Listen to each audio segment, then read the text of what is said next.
UKLO 1 year masters. No IELTS required up to 5 years visa. High visa success rate. నమస్తే.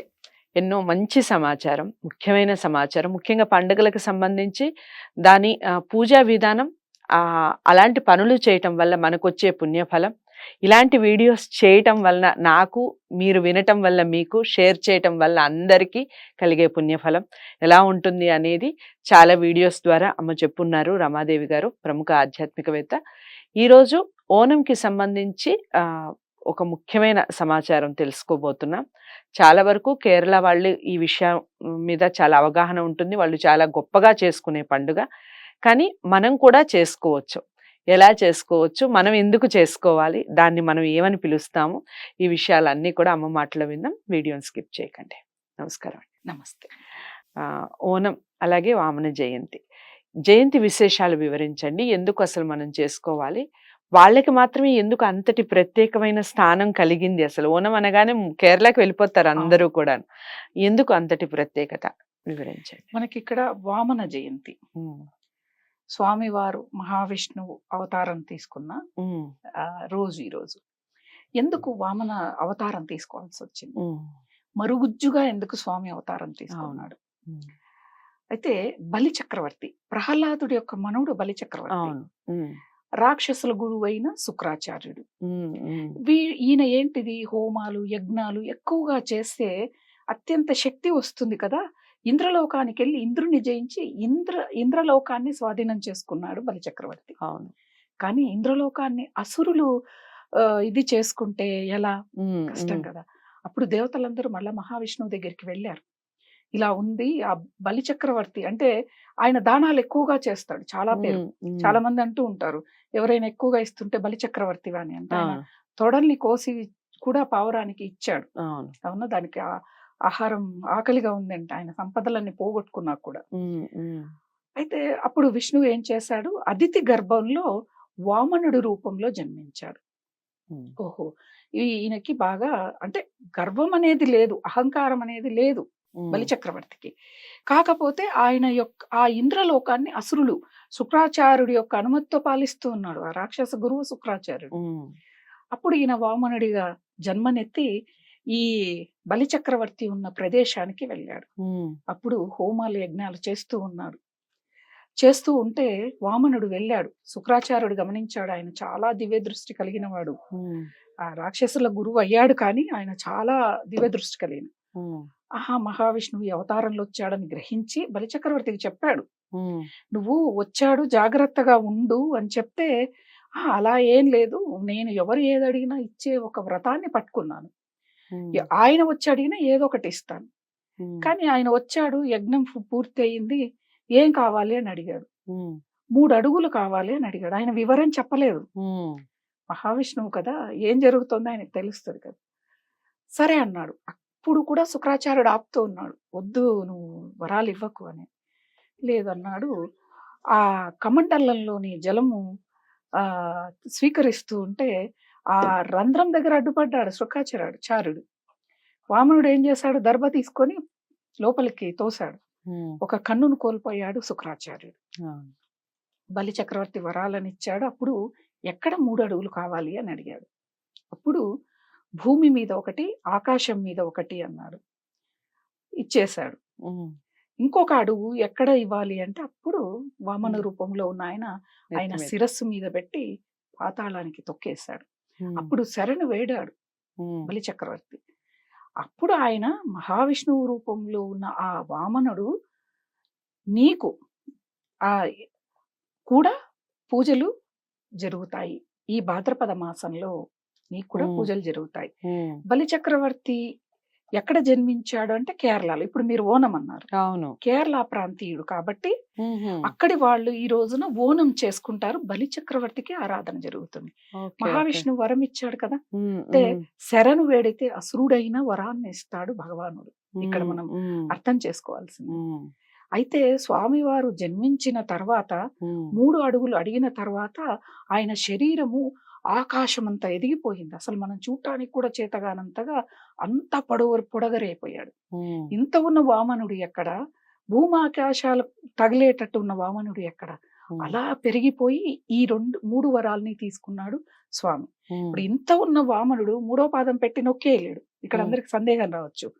ఆకాశం మీద ఒక పాదం కింద ఒక పాదం పెట్టలేడు అంటే ఆయన భారీగా పెరిగిపోయాడు. అలా మనకి వామన చరిత్ర చెప్తోంది అలా జరిగింది అని. అప్పుడు ఆయనకి వరాన్ని ఇచ్చాడు. ఆయన వెళ్ళిపోయాడు, లేడు. ఆయన స్వర్గానికి ఆయనకి విముక్తినిచ్చి పంపించేశాడు మహావిష్ణువు. అంటే ఇక్కడ చూడండి ఆయన యొక్క ధర్మగుణము, అంటే ఆయన యొక్క దాన గుణం అనేది ఒక గురువు వచ్చి చెప్పినా కూడా బలి చక్రవర్తి వినకుండా లేదు నేను దానం చేసేదన్నాడు. అక్కడే మహావిష్ణువుకి ఆయన ప్రీతికరమైపోయాడు. అది కాబట్టి ఆయన చేసిన పూజ యజ్ఞాల ఫలితం. అందుకే మనకి పదవులు ఎలా వస్తాయి, ఇప్పుడు మన మంత్రులు కానీ ఎవరైనా కానీ హోమాలు యజ్ఞాలు చేస్తే వాళ్ళకి ఫలితాలు అందుతూ ఉన్నాయి. అలానే బలి చక్రవర్తికి ఇవి మన పురాణ కథనాల ప్రకారమే మన వాళ్ళు కూడా లోక కళ్యాణం కోసం కూడా చేస్తున్నారు. చాలా మంచిది.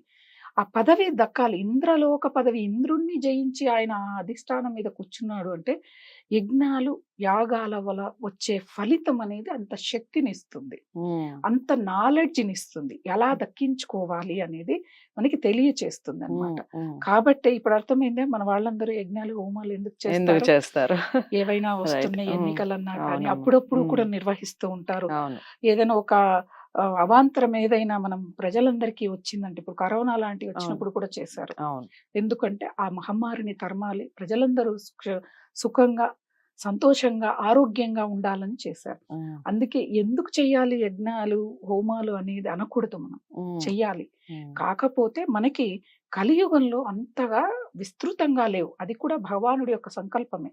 ఎందుకంటే మనకున్న బద్ధకం, మనకున్న అనారోగ్య పరిస్థితులు, మనకి ఆశ ఎక్కువ. వచ్చిన డబ్బు ఒక 1,00,000 రూపాయలు అయింది యజ్ఞానికంటే మనం పెట్టే పరిస్థితులు 1,00,000 రూపాయల మనం దాన్ని అనుభవిస్తే చాలన్న వాళ్ళు ఉన్నారు చాలా మంది. ఒకప్పుడు కాలం ఏంది 50 ఏళ్ల కిందకి వెళ్తే కూడా ఓ రోజు కూలి కూడా చాలా సంతృప్తిగా బతికేవాడు. నాకు బాగా గుర్తు. అప్పుడున్న వాళ్ళు ఇప్పుడు ఎందుకు అలా, ఎంత ఉన్నా తృప్తిగా ఉండట్లేదు. వాళ్ళు చక్కగా అడవుల్లోంచి ఆకుకూరలు కూరగాయలు తెచ్చుకొని దాన్ని వండుకొని చక్కగా సాయంత్రం వరకు 6-6:30 వరకు మంచాలు వేసుకొని హ్యాపీగా పడుకుంటారు. తెల్లవారుజామున ముడుకులు వేస్తారు. ఇప్పుడు ఎందుకు లేదు అంటే ఆశ ఎక్కువైంది మనిషికి. ప్రతి ఒక్కళ్ళు కూడా ఉన్న వాళ్ళలాగా బతకడానికి ప్రయత్నం.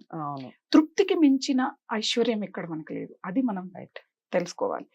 అలా ఈ మనం చేసే హోమాలు యజ్ఞాల ఫలితాలు అలా ఉంటాయి, చెయ్యాలి తప్పకుండా.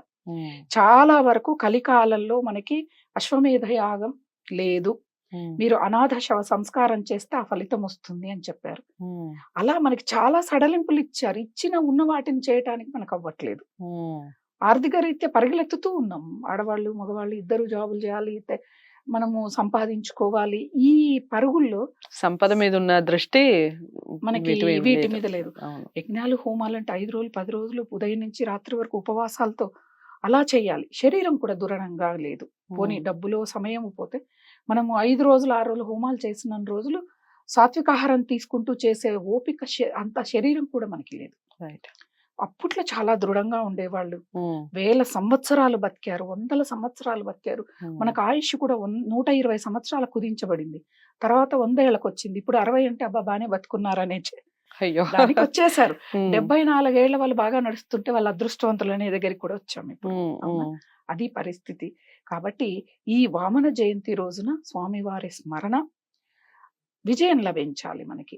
స్వామివారి స్మరణ మనం చేస్తే, ఈ కథని ఎవరైతే వింటే వాళ్ళల్లో న్యాయం ధర్మం పుష్కలంగా ఉంటాయి. అవి ఉన్నాయి అంటే అయిపోయి జ్ఞానం ఉదయించినట్లే మనకి. అలా మనం ఈ వామన జయంతిని భక్తి శ్రద్ధలతో కథని విందాం. ఈ రోజు ఏం చెయ్యాలి అంటే దాన ధర్మాలు చెయ్యాలి. ఏ దాన ధర్మం అంటే మీ స్తోమత, కనీసం బెల్లం, నువ్వులు, నెయ్యి, చిన్న బాటిల్ తేనె ఇచ్చినా కూడా అత్యంత ఫలితాలను ఇస్తుంది. ఆ మహావిష్ణువు అవతారమైన వామనుడి యొక్క అనుగ్రహం మనకి లభిస్తుంది. చాలా చక్కగా చెప్పారమ్మా. వామన అవతారం గురించి బలిచక్రవర్తి కథ గురించి చాలా మంది వినే ఉంటారు గతంలో. కానీ దానివల్ల అది వినటం వల్ల వచ్చే పుణ్య ఫలితం ఏ విధంగా ఉంటుంది? ఎందుకు వినాలి అనేది ఈ వీడియో ద్వారా తెలుసుకున్నాం. వీడియోని అందరికీ షేర్ చేయండి, లైక్ చేసి ఛానల్‌ని సబ్స్క్రైబ్ చేసుకోండి. డౌట్స్ ఏమన్నా ఉంటే కామెంట్ బాక్స్‌లో తెలియచేయండి. మీరు ఇంకా ఎలాంటి ఆధ్యాత్మికమైనటువంటి విషయాలు తెలుసుకోవాలనుకుంటున్నారు? ఈ విషయాలు కూడా కామెంట్ బాక్స్‌లో తెలియజేయండి. మరో మంచి అంశంతో మళ్ళీ మీ ముందుకొస్తాను. నమస్తే.